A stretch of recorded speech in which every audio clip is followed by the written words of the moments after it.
ఈరోజు మనం సంఖ్యాకాండాన్ని ధ్యానం చేసుకుందాం. సంఖ్యాకాండం ఇంగ్లీష్లో ఏమన్నారు దీన్ని? నెంబర్స్ అన్నారు. ఈ పేరులోనే ఉంది మనకి. ఏంటది?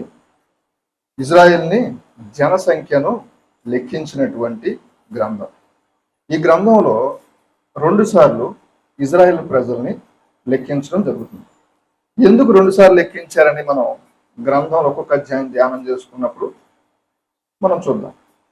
ఈరోజు మన ఈ గ్రంథ అధ్యయనం కేవలం క్లుప్త వివరణ, ఓవర్ వ్యూలో వెళ్తాం. ఎందుకంటే మన సమయం చాలా తక్కువ కాబట్టి. ఈ 2 సార్లు మనం జనసంఖ్య రాశారన్నాం కదా. ఈ జనసంఖ్య రాసేటప్పుడు కూడా ఎలా రాస్తారంటే 20 ఏళ్ళు పైబడిన వారినే జనసంఖ్యగా రాసేవారు. ఆ 20 ఏళ్ళు పైబడిన వారిలో కూడా కేవలము పురుషుల్నే లెక్కించేవారు, స్త్రీలను లెక్కించేవారు కాదు. వీరంతా కూడా ఈ 20 సంవత్సరాలు పైబడిన వారిని ఎందుకు లెక్కించేవారంటే వీళ్ళందరూ కూడా కత్తి దూసేటువంటి వయస్సు. అంతే కదా, యవ్వన కాలం వచ్చేటప్పటికి కత్తి దూసే వయసు. ఈ స్త్రీలను లెక్కించలేదు ఎందుకని? స్త్రీల మీద ఏమైనా వివక్ష ఉందా బైబిల్లో? కాదు. నాకు చెప్పాను కదా, యుద్ధానికి సిద్ధమైన ఒక కత్తి దూసేటువంటి దాని సందర్భంలోనే లెక్కించారు తప్ప స్త్రీల మీద వివక్ష బైబిల్లో ఏమీ లేదు. స్త్రీలు యుద్ధానికి వెళ్తారా? కొన్ని లెక్కించడం, స్త్రీలు యుద్ధానికి ఎవరైనా వెళ్తారా? స్త్రీలు యుద్ధానికి వెళ్ళరు కాబట్టి స్త్రీలను లెక్కించలేదు. ఆ రోజుల్లో సుమారు ఇప్పుడు ఇది క్రీస్తు పూర్వం 1400 BC, 1400 సంవత్సర కాలంలో ఈ యొక్క విషయాలు జరిగాయి. యేసు ప్రభు వారి కాలంలో కూడా మనం ఒకసారి చూస్తే ఒక సందర్భంలో మనం 5 రొట్టెలు 2 చిన్న చేపలు పంచినటువంటి సందర్భం మనం చూస్తాం. ఎంతమందికి పంచినట్టు ఉంటుంది? 5,000 మంది అని ఎవరికి పంచారని ఉంటుంది? పురుషులు. అంటే ఆనాడు ఇజ్రాయెల్ ఆ టైం నుంచి కూడా, ఎప్పుడైతే జనసంఖ్య రాసిన టైం నుంచి కూడా యూదులకు ఒక పురుషుల్ని లెక్కించడం అనేది ఒక ఆనవాయితీగా అయిపోయింది. అంతే తప్ప పురుషులు ఎక్కువ స్త్రీలు తక్కువ అని బైబిల్లో ఎక్కడా లేదు. అసలు దేవుడికి తారతమ్యమే లేదు.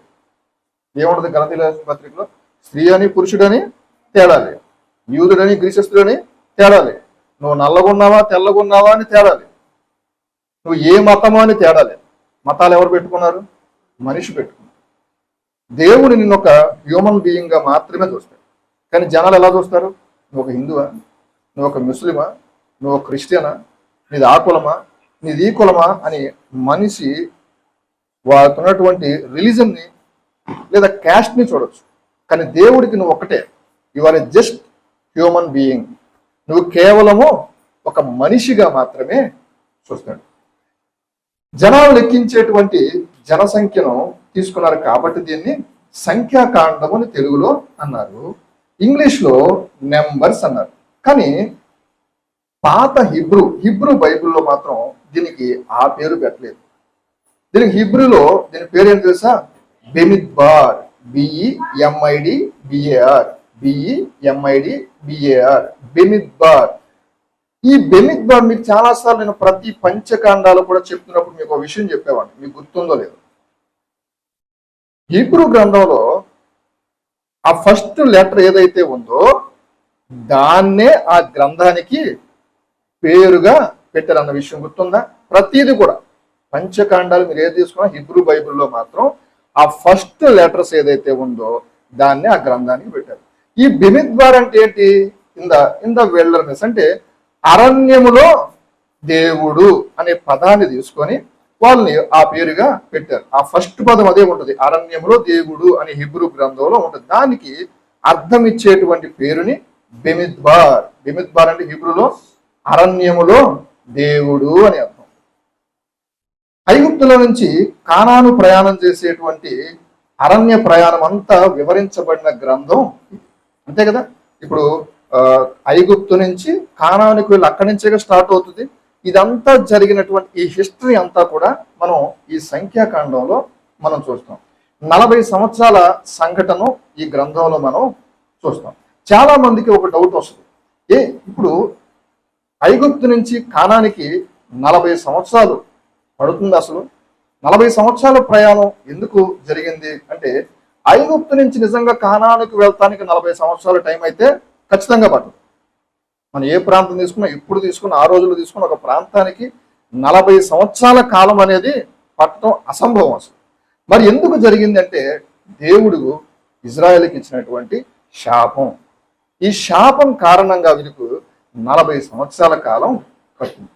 ఎందుకు? వీళ్ళ యొక్క దుర్మార్గత, వీళ్ళ యొక్క అన్ఫెయిత్ఫుల్నెస్, అంటే విశ్వాసము లేని స్థితిని బట్టి దేవుడు విసిగిపోయాడు కాబట్టి వీరిని శపించాడు. ఏంటి ఆ శాపం అంటే, గోత్రానికి ఒకరిని చొప్పున వీళ్ళు ఏం చేశారంటే, మోషే గోత్రానికి ఒకరు చొప్పున 12 మందిని కానాను దేశానికి వెళ్ళి వేగులు వాళ్ళు చూసిరండి అని పంపించడం జరిగింది.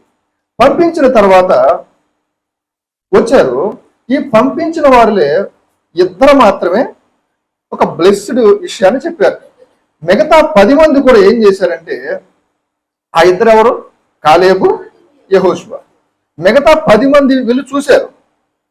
వీళ్ళు ఏం చేశారు? రాగాలనే అసలు మనం అక్కడికి వెళ్ళాము, మంచి దేశమే, కానీ వాళ్ళందరూ కూడా ఉన్నత దేహులు, వాళ్ళందరూ కూడా యుద్ధ ప్రవీణులు, మనం వాళ్ళ దగ్గర చూస్తే మిడతల్లాగా ఉన్నాం అని చెప్పేటప్పటికి వాళ్ళని బట్టి ఇజ్రాయెల్ ప్రజలందరూ భయపడిపోయారు. భయపడేవాడు ఒకరి ఇంట్లో ఉంటే చాలు అందరూ భయపడిపోతారు. అంతేనా? యుద్ధానికి వెళ్ళేటప్పుడు అందుకే చాలా జాగ్రత్తగా పెడతారు సైనికులు. భౌతికంగానైనా ఆ రోజుల్లోనైనా ఒక యుద్ధానికి వెళ్ళేటప్పుడు ఇంటి బీతో లేదో భయం ఉందనుకోండి, అతను ఆపేసేవాడు. ఎందుకంటే వీడి వల్ల ఇంకో 10 మందిని భయపడతాడు. కాబట్టి ఈ 10 మంది భయపడటమే కాదు, ఇజ్రాయెల్ సమాజం అంతా భయపడి మోషే మీద, దేవుడి మీద తిరగబడ్డారు. అప్పుడు కాలేబు, యెహోషువ మాత్రమే పౌరుషంగా దేవుని కోసం నిలబడ్డారు. అందుకు దేవుడు వారిని ఆశీర్వదించాడు. ఆ తర్వాత దేవుడు బలపరిచిన తర్వాత దేవుడు అంటాడు, వీరు చేసిన పాపాన్ని బట్టి 40 రోజులు సంచరించారు కదా, దినానికి 1 సంవత్సరం చొప్పున 40 సంవత్సరాలు సీనాయి అరణ్యంలో దేవుడు వారిని తిప్పాడు. ఇది ఎందుకది? 40 రోజులు వెళ్ళి వచ్చారు కాబట్టి రోజుకు 1 సంవత్సరం చొప్పున. ఇదే మీ శాపం. 40 సంవత్సరాల ప్రయాణం మీరు చూస్తారు. ఈ సంఖ్యాకాండం మొత్తం మనం చూస్తే 38 సంవత్సరాల చరిత్ర ఈ గ్రంథంలో ఉంటుంది. ఏంటి 38 సంవత్సరాలు? 40 సంవత్సరాలు ఉండాలి కదా అంటే, ఆల్రెడీ 1వ అధ్యాయం 1వ వచనానికి వచ్చేటప్పటికే వాళ్ళు అక్కడి నుంచి సీనాయి అరణ్యంకి వచ్చేటప్పటికే 2వ సంవత్సరం వచ్చేస్తుంది. చూడండి మీరు, సంఖ్యాకాండం 1వ అధ్యాయం 1వ వచనం. వారు ఐగుప్తు దేశం నుంచి బయలు వెళ్ళిన, గట్టిగా చదివితే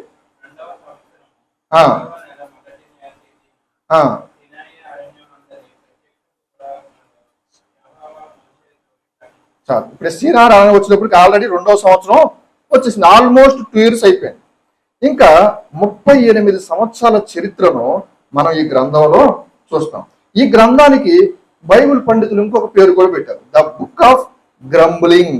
అంటే గ్రంబ్లింగ్ అంటే సనుగు కొనుట, సనుగు కొనేటువంటి గ్రంథము అని పేరు కూడా కొంతమంది బైబిల్ పండితులు ఈ గ్రంథానికి పెట్టారు. ఈ గ్రంథాన్ని రాసింది ఎవరు? మోషేనా? మోషే రాశాడు. ఆయన చూసి ఎక్స్పీరియన్స్ చేసి రాసినటువంటి గ్రంథం ఇది. ఎందుకంటే ఆదికాండం ఆయనే రాశాడు, కానీ ఆదికాండం వచ్చి ఆయన పుట్టాడా? పుట్టరా. ఏసేపు జీవితానికి వచ్చేటప్పుడు, ఆయన మరణంకి వచ్చినప్పుడు మనకు ఆదికాండం ఎండ్ అయిపోతుంది. తర్వాత నిర్గమకాండం అప్పుడు జస్ట్ పుట్టాడు అంతే. పుట్టిన వ్యక్తి రాయగలడా? ఆ 40 సంవత్సరాల వయసులో దేవుడు సేవకుడు రాదా? ఈ 2 గ్రంథాలు దేవుడు చెబితే రాశాడు. కానీ సంఖ్యాకాండం ఆయన ఓనుగా, ఎందుకంటే అప్పుడు ఉన్నాడు కాబట్టి ఎక్స్పీరియన్స్ చేసి ఉన్నటువంటి అనుభవాల్ని ఆ గ్రంథంగా ఆయన రాశాడు. రాసిన కాలం 1440 నుంచి 1400 సంవత్సరాలు, ఈ 40 సంవత్సరాల వ్యవధిలో ఈ గ్రంథాన్ని రాశాడు. ఈ గ్రంథంలో ఎన్ని అధ్యాయాలు ఉంటాయి? మొత్తం 36 అధ్యాయాలు ఉంటాయి.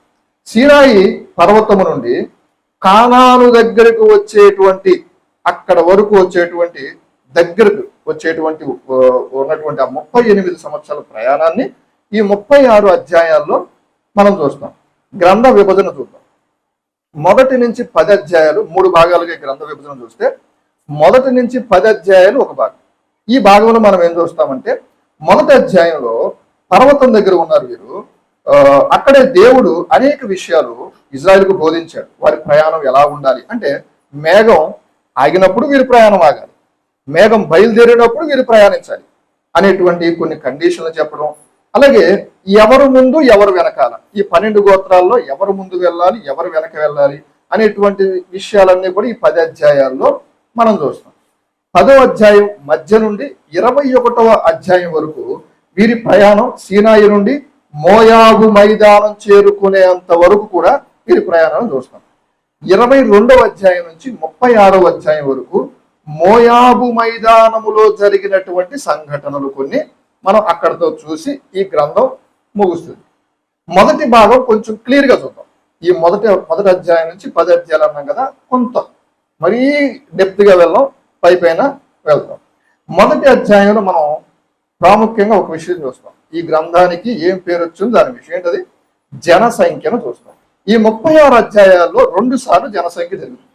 ఒకటి మొదటి అధ్యాయంలో జరుగుతుంది, రెండవది 26వ అధ్యాయంలో జనసంఖ్య జరుగుతుంది.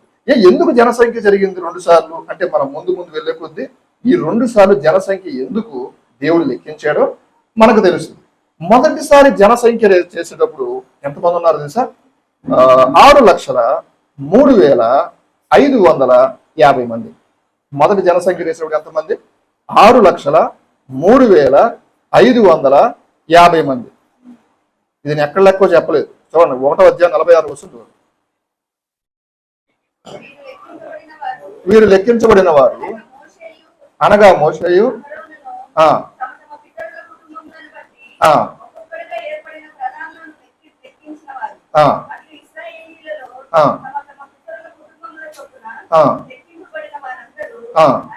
అనగా చెప్పాను ఇందాక 25 పై మొదలుకొని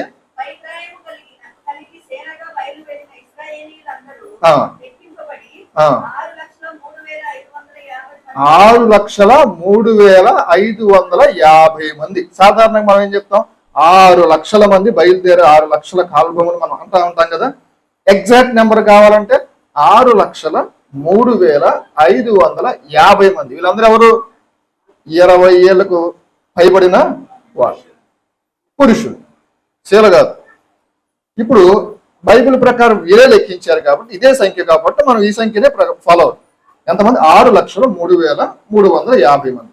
ఈ 6,03,550 మందిలో 6,03,548 మంది వీళ్ళు కానాను దేశానికి వెళ్ళారు.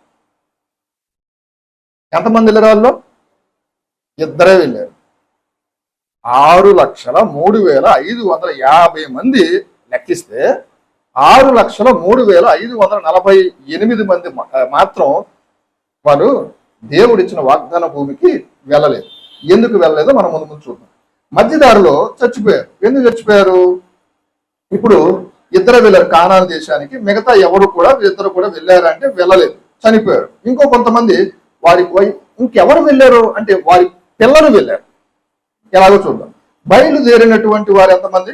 6 లక్షల మంది. రీచ్ అయిన వారు కూడా సుమారు 6 లక్షల మంది. వీళ్ళు ఎలాగ వస్తారో మనం ముందు చూద్దాం. కాకపోతే బయలువెళ్ళిన వారిలో వీళ్ళు స్టార్టింగ్ జనరేషన్, ఇప్పుడు మనం సంఖ్య రాశాం కదా, వీళ్ళందరినీ కూడా దేవుడు చంపేశాడు.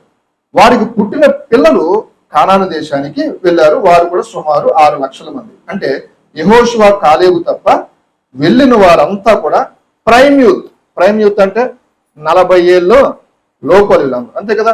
ఇప్పుడు మనం 38 సంవత్సరాల చరిత్ర చూస్తున్నాం. ఈ మొదటోళ్ళు వెళ్ళలేదంటే ఈ పుట్టిన వెళ్ళినందరూ ఈ 38 సంవత్సరాల వ్యవధిలోనే ఉన్నవారు. వీళ్ళందరూ కూడా 40 ఏళ్ళ లోపలటువంటి యవనస్తులే. ఇంకా ఈ అధ్యాయంలో చూస్తే ఈ 10 అధ్యాయంలో మొదటి అధ్యాయం సంఖ్యలో చూస్తాం. అలాగే ఈ అధ్యాయంలో దేవుడు ఇంకా అనేక విషయాలు బోధించాడు. సీనాయి అరణ్యంలో ఏంటంటే లేవి గోత్రాన్ని దేవుడు ఎన్నుకున్నాడో చూస్తాం. దేవుడు ఇజ్రాయెల్కి చెప్పాడు, మీరందరి కుటుంబంలో ప్రథమ సంతానం నాది. దేవుడు ఈ 12 గోత్రాలను ఏర్పరచుకొని మీరు అందరిలో మొదటి సంతానం ఉంటారు కదా, ఆ సంతానం నాకు ఇచ్చేయండి అన్నాడు. కానీ దేవుడు మరలా ఇంకొక ఆలోచన చేసి ఈ మొదటి సంతానం కంటే మీలో ఒక గోత్రాన్ని నేను తీసేసుకుంటాను. ఇప్పుడు మీరందరూ ఒక్కొక్క సంతానం ఇచ్చే బదులు మీరు ఒక సంతానం ఇవ్వకల్లా, మీరందరూ కూడా 12 గోత్రాలు కదా, ఒక గోత్రాన్ని నాకు ఇచ్చేసేయండి. ఇప్పుడు ఏం చేస్తారంటే, మీరు ఈ గోత్రంలో ఈ 12 మందిని 11 మంది ఒకరిని వేరు చేద్దాం. ఇప్పుడు ఈ 11 మందిలో ఉన్నటువంటి మొదటి సంతానం, అంత జాగ్రత్తగా ఉండండి. ఈ 11 మందిలో ఉన్నటువంటి మొదటి సంతానం ఈ 12వ గోత్రంలో ఉన్నటువంటి యవనస్తుడికి మ్యాచ్ అవ్వాలి. ఫస్ట్ ఈ 11 మందిని లెక్కేశారు. లెక్కేస్తే 22,273 మంది వచ్చారు. ఏది 11 గోత్రాలు. ఈ ఒక్క గోత్రంలో ఉన్నటువంటి యవనస్తులు, లేవి గోత్రం ఉన్నటువంటి యవనస్తులు లెక్కేస్తే 22,000 మంది వచ్చారు. ఇప్పుడు ఎంత డిఫరెన్స్? 273 మంది. ఇలా చెప్పాను, ఈ 11 గోత్రాలు లెక్కేస్తే 22,273 మంది వచ్చారు. ఈ ఒక గోత్రం లేవి గోత్రం లెక్కేస్తే 22,000 మంది వచ్చారు. అంటే ఈ 11 గోత్రాల్లో ఉన్నటువంటి ప్రజలు 273 మంది ఎక్స్ట్రా ఉన్నారు.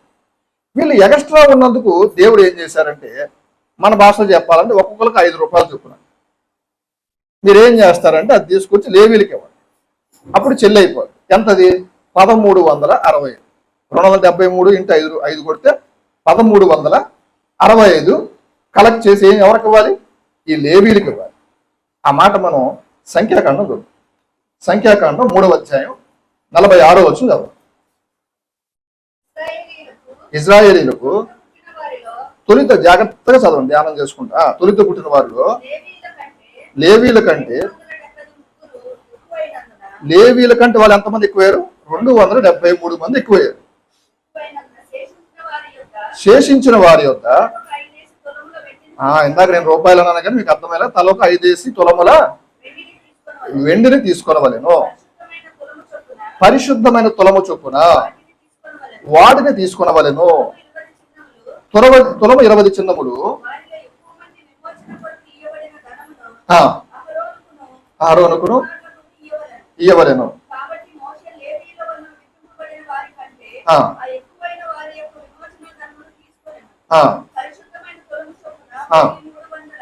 వెయ్యిన్ని 360 తులముల ధనాన్ని ఏం చేశారు? ఇజ్రాయేలు కుమారు యొక్క తీసుకున్నారు. అర్థమైందా? ఇప్పుడు ఒక్కొక్కరిని తీసుకునేదానికంటే దేవుడు లేవి గోత్రాన్ని తీసేసుకున్నాడు. ఈ లేవి గోత్రం 273 మంది తక్కువ అవటం వల్ల, ఇప్పుడు వాళ్ళు ఎక్కువ అవటం వల్ల ఆ ఎక్కువ మంది శేషించారు ఎవరైతే ఉన్నారో ఆ 5 రూపాయల చొప్పున 1365 రూపాయలు వీళ్ళకి ఇచ్చేసి ఇప్పుడు అక్కడితో మ్యాచ్ చేశాడు దేవుడు. ఇక వీరిలో యేసుక్రీస్తు వారిలో కూడా ఇంకా మనం చూస్తే ఈ గ్రంథంలో ఇంకొక విషయం అంటే లేవీలు కూడా 30 సంవత్సరాలు వచ్చిన వారు మాత్రమే సేవలోనికి రావాలి. చూడండి, ఆ మాట కూడా సంఖ్యాకాండము 4వ అధ్యాయం 3వ వచనం. త్వరగా 30 ఏండ్లు మొదలుకొని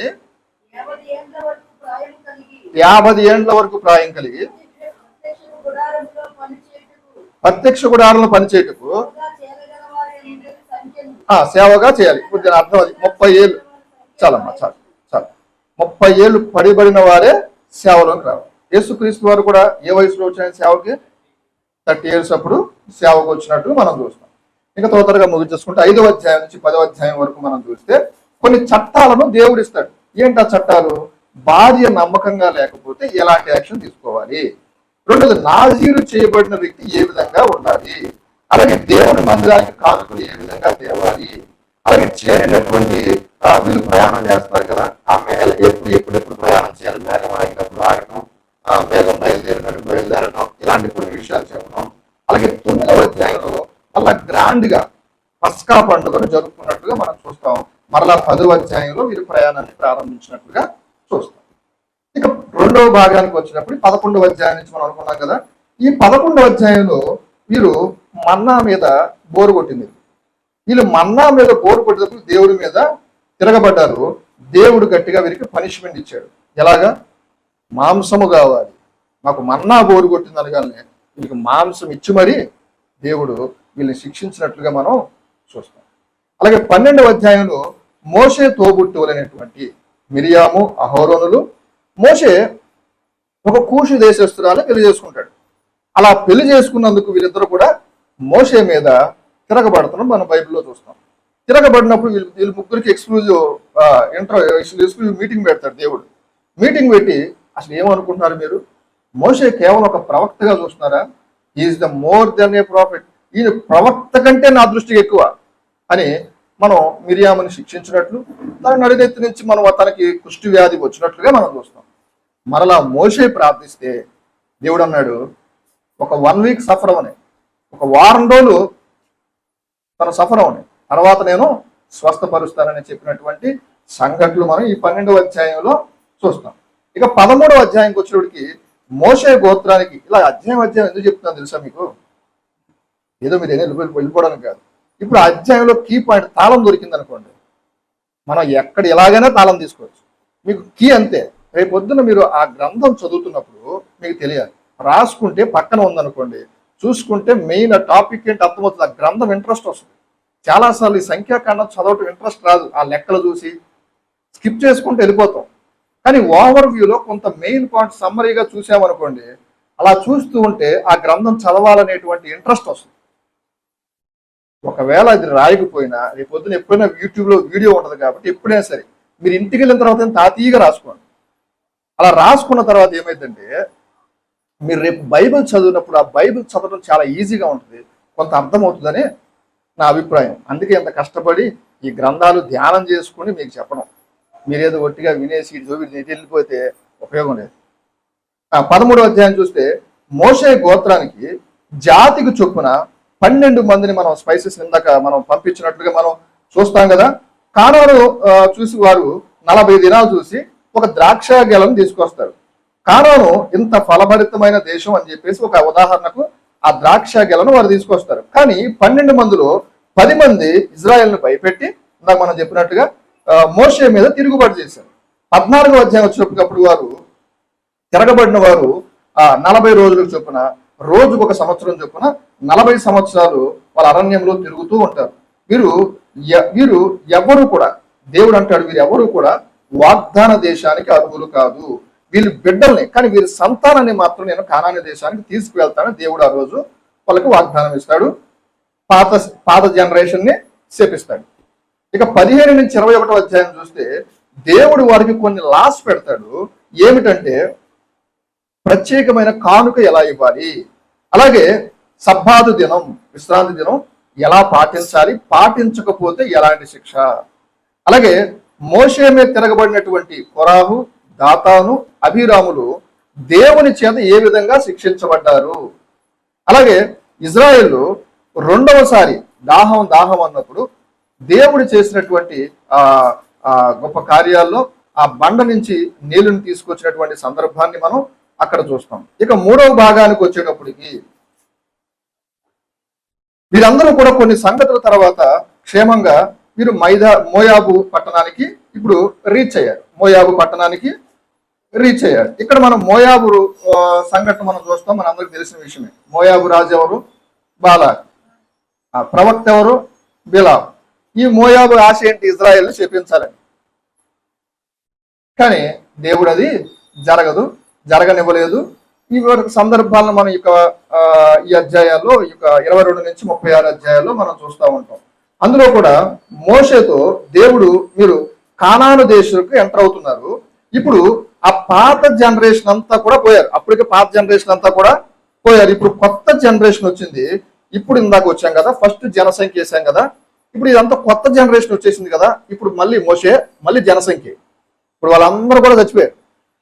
ఇప్పుడు వీళ్ళు ఎంతమంది ఉన్నారో లెక్కించు అనగానే వీరు ఎంతమంది ఉన్నారంటే 6,01,730 మంది. 6,01,730 మంది. 26వ అధ్యాయం 51 వచ్చింది కదా. 26వ అధ్యాయం 51 వచ్చింది. ఇజ్రాయెల్లో లెక్కించబడిన వీరు 6,01,730. అంటే వీళ్ళు సుమారు ఎంత ఉన్నారు? ఫస్ట్ జనరేషన్ కి ఈక్వల్ గా వాళ్ళకి 6,03,000, 6,01,000 మంది. ఆల్మోస్ట్ ఫస్ట్ జనరేషన్ కి ఈక్వల్ గా ఉన్నారు. ఈ న్యూ జనరేషన్ లెక్కించి వీరిని లీడర్ గా యెహోషువను దేవుడు నియమించమని మోషేకు చెబుతాడు. తర్వాత యెహోషువతో మోషే చెబుతున్నాడు, నీవు అక్కడికి వెళ్ళిన తర్వాత ఆ ల్యాండ్ ని డివైడ్ చేయి, 12 భాగాలుగా చేసి ఏ భాగం ఎవరికి ఇవ్వాలి అనే విషయాలు మనం ఈ అధ్యాయంలో చూస్తాం. అలాగే లేవీలకు దేవుడు ప్రత్యక్ష గుడారం ఏ విధంగా ప్రతిష్ఠించాలి, ఏ విధమైన స్థానం ఇవ్వాలి, ఇవన్నీ కూడా నాలెడ్జ్ ట్రాన్స్ఫర్ ని చేయమని చెప్తారు. అంతే కదా. ఒకసారి మన నాయకుడు మారితే ఏమవుతుంది, ఆఫీసులో ఉన్న వాళ్ళు ఎవరైనా మారారనుకోండి, తన నాలెడ్జ్ వేరే వాళ్ళకి ట్రాన్స్ఫర్ చేసి అతను వెళ్ళిపోతాడు. అలాగే మోషే వెళ్ళిపోవడానికి సందర్భం దగ్గర పడింది కాబట్టి, మోషే నీ నాలెడ్జ్ని యెహోషువకి ట్రాన్స్ఫర్ చేయి, నీ చేతులు పెట్టి అతన్ని ఆశీర్వదించు అనేటువంటి విషయాలు మనం చూస్తాం. దేవుడు మోషేకి చెప్పాడు, కానానికి వెళ్ళే టయానికి తను కేవలము పెదవులతో కాని మాట్లాడినందుకు, మోషే నీకు మాత్రం నేను కానాను దేశానికి పర్మిషన్ ఇవ్వట్లేదు, నువ్వు మాత్రం వెళ్ళొద్దు. మోషే తర్వాత నీలా ఒక నాయకుడిగా వారికి ఉండి వారిని నడిపిస్తారు అనేటువంటి విషయాన్ని చెప్పడం ద్వారా ఇక మోషే కానాను దేశానికి వెళ్ళడు. ఆ సందర్భాన్ని మనం అధ్యాయంలో చూస్తాం. ఇక ఈ విధంగా మనం 22 నుంచి 36 అధ్యాయంలో అసలైనటువంటి ఇన్స్ట్రక్షన్ ని, అనేకమైన ఇన్స్ట్రక్షన్ మోషే ఇజ్రాయెల్కు యెహోషువకి ఇవ్వడం ఈ యొక్క అధ్యాయాల్లో మనం చూస్తాం. ఇక చివరిగా ముగించబోతున్నాను. చివరిగా మనం నేర్చుకోవలసినటువంటి పాఠం ఏంటి గ్రంథంలో? మనం ఎప్పుడైనా సరే మంచి వాళ్ళ నుంచి నేర్చుకోవచ్చు, చెడ్డ వాళ్ళ నుంచి ఇంకా ఎక్కువ నేర్చుకోవచ్చు. మోషే నుంచి, దావీదు నుంచి విశ్వాసం ఎలాంటిదో నేర్చుకుంటే, మనం గొలియాతు నుంచి పడిపోవడానికి ముందు గర్వం నడుస్తుందనే విషయాన్ని కూడా మనం నేర్చుకోవచ్చు. మనం మంచి వాళ్ళ నుంచి నేర్చుకునేది కొన్ని విషయాలు అయితే, పొరపాట్లు చేసే వాళ్ళ విషయాల నుంచి ఎక్కువ నేర్చుకోవచ్చు. బైబిల్లో అందుకే సందర్భంలో కూడా చెప్పాను, ఎవరి కుటుంబాలు నాశనం అయిపోయినాయో, ఎవరి కుటుంబాలు దీవించబడ్డాయో ఒకసారి 4 రోజులు అవుతుంది అనుకుంటా, వారం రోజులు 8 రోజులు అవుతుంది, 2 వారాలు అవుతుందో చెప్పాను. ఆ రోజు మనం ఆశీర్వదించబడిన కుటుంబాల కంటే పడిపోయిన కుటుంబాల నుంచి మనం ఎక్కువ నేర్చుకోవచ్చు. అలాగే నశించిపోయిన ఇజ్రాయెలు దానిలో దేవుని యొక్క అద్భుత కార్యాలు కల్లారా చూసుకోవడం. ఇప్పుడు నశించిపోయి ఫస్ట్ జనరేషన్ నశించిపోయారు కదా, వీళ్ళందరూ కూడా దేవుని కార్యాలు కల్లారా చూసిన వారు. కల్లారా చూసి కూడా దేవుడి మీద తిరగబడి నశించిపోయారు. నా జీవితంలో కూడా దేవుడి కార్యాలు ఎన్నో చేశాడు. మళ్ళీ ఏం జరగనట్లుగా ఒక కొత్త సమస్య రాగాలనే దేవుని సమస్య అనుకుంటాం కదా మనం. కానీ మన జీవితంలో ఈ రోజు వరకు దేవుడు ఎన్ని కార్యాలు చేశాడు. ఒక కష్టం వచ్చినప్పుడు దేవుడు చేసిన కార్యాలను చూసి దేవుడు ఈ కార్యం చేయగలని దేవుని స్తుతించడం మర్చిపోయి, దేవుడు నాకేం చేశాడు ఈ కష్టకాలంలోని ఆనాడు ఇజ్రాయేల్ ప్రజల్లాగా మనం ఒకవేళ సనుక్కుంటున్నామేమో. నిజంగా సనుక్కోవడం ఎంత డేంజర్ తెలుసా? హెబ్రీయులకు రాసిన పత్రిక చదవాలి. హెబ్రీయులకు రాసిన పత్రిక 3వ అధ్యాయం 8-9 వచనం చదువు.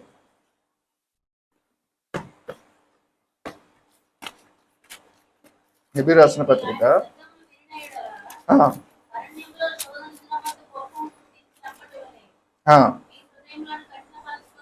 ఆ 40 సంవత్సరాలు నా కార్యములు చూసి మీ పితరులు నన్ను చూసి పరీక్షించి శోధించారు. అక్క చాలక్క. ఇది జరిగి ఈ హెబ్రీయులకు రాసిన పత్రిక చదివేటప్పటికి అది జరిగేప్పటికి దాదాపు సుమారు 1500 సంవత్సరాలు అవుతుంది. దేవుడు అప్పుడు సరిగింది కూడా 1500 సంవత్సరాల తర్వాత కూడా జ్ఞాపకం చేసుకుని రాయించాడు. చూసారా? మరి మీ సనుగులు ఇంకెన్ని సంవత్సరాలు జ్ఞాపకం చేసుకోవాలి ఆయన? అంటే మీరు దేవుని అది కావాలి ఇది కావాలని అడిగింది ఓకే, పక్కన పెట్టండి. ఎన్నిసార్లు సనుక్కుంటారు మీరు మర్చిపోయి ఉంటారు. కానీ దేవుడు గుర్తుపెట్టుకున్నాడు జాగ్రత్త. ఆనాడు ఇజ్రాయేల్ ప్రజలు అప్పటికే అది జరిగి 1500 సంవత్సరాలు సుమారు రమారమే అవుతుంది. అప్పటికి కూడా మళ్ళీ రాయించాడు. ఇది చూపించడానికి మీకు మళ్ళీ ఈ పత్రిక చూపించాను. ఈ 1500 సంవత్సరాల తర్వాత కూడా దేవుడు జ్ఞాపకం చేసుకున్నాడు. ఈరోజు మన సనుగులు మన నాశనానికి కారణం అవుతాయి.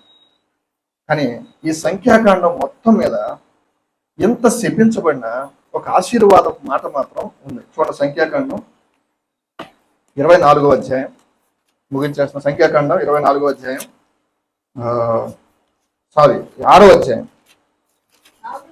6వ అధ్యాయం 24 నుంచి చదువు. 6వ అధ్యాయం 24, 25, 26.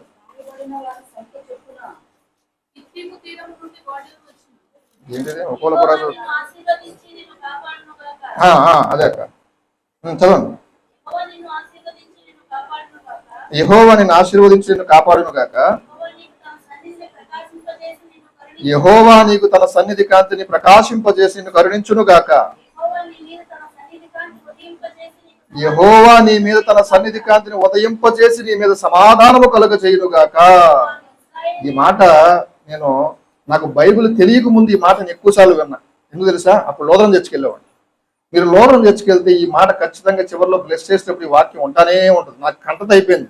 కానీ అప్పుడు నాకు బైబిల్ చదవడం రాదు. ఇప్పుడు 2012లో బైబిల్ కూడా నాకు తెలియదు.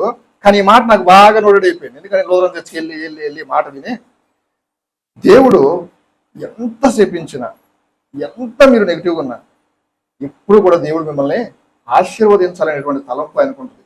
ఇందాక మనం చూసాం కదా సంఖ్యాకాండంలో, సంఖ్యాకాండం మొత్తం చూస్తే మనకి ఇద్దరు హీరోస్ ఉంటారు. ఒకటి కాలేబు, రెండోది యెహోషువ. వీళ్ళిద్దరే హీరోస్. మిగతా వాళ్ళందరూ అప్పటికి యవనస్తులై ఉండొచ్చు.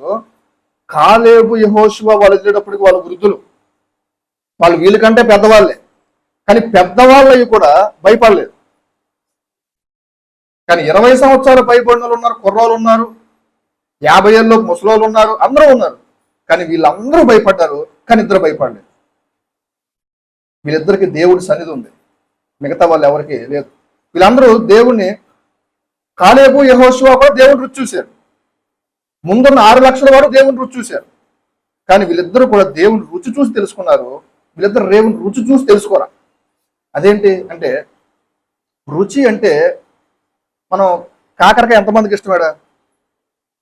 అమ్మో, చాలా మందికి ఇష్టమే. చాలా మంది ఇష్టమే కాబట్టి ఇప్పుడు ఏం చెప్పలేకపోతున్నాను. ఇష్టం లేదంటారేమో అనుకున్నాను. కాకరకాయ చేదుగా ఉంటుంది, చాలా మంది ఇష్టం లేదంటారు కదా. కానీ నిజంగా రుచి చూశారు మీరు. ఏంటి ఆ రుచి? దానివల్ల ఆరోగ్యం, దానివల్ల ఇన్సులిన్ రెసిస్టెన్స్ కరెక్ట్గా ఉంటుంది, షుగర్ లెవెల్స్ ఎక్కువగా అవ్వవు, షుగర్ ఉన్న వాళ్ళకి కంట్రోల్ చేస్తుంది, షుగర్ రాని వాళ్ళకి రాకుండా చేస్తుంది అనే ఆ రుచి చూశారు మీరు. కానీ నాలాంటి ఏం చూస్తాడు? అది చేదుగా ఉంది, నేను తిన్ను, ఆ రుచి చూశాను.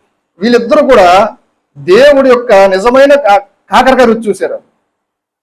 మిగతా 6 లక్షల మంది ఆ చేదు రుచి చూశారు. అది చిన్న ఉదాహరణ చెప్పాలంటే, దేవుని రుచి చూడటం అంటే అది. దేవుడు రుచి చూడటం అంటే దేవుడు నన్ను ఆశీర్వదించేస్తాడు, దేవుడు నన్ను దీవించేస్తాడు, దేవుడు నాకు ఉద్యోగం ఇచ్చేస్తాడు, దేవుడు నాకు గొప్ప సంపాదన ఇస్తాడు, దేవుడు నాకు ఆరోగ్యం ఇచ్చేస్తాడు. ఇది పైన రుచి.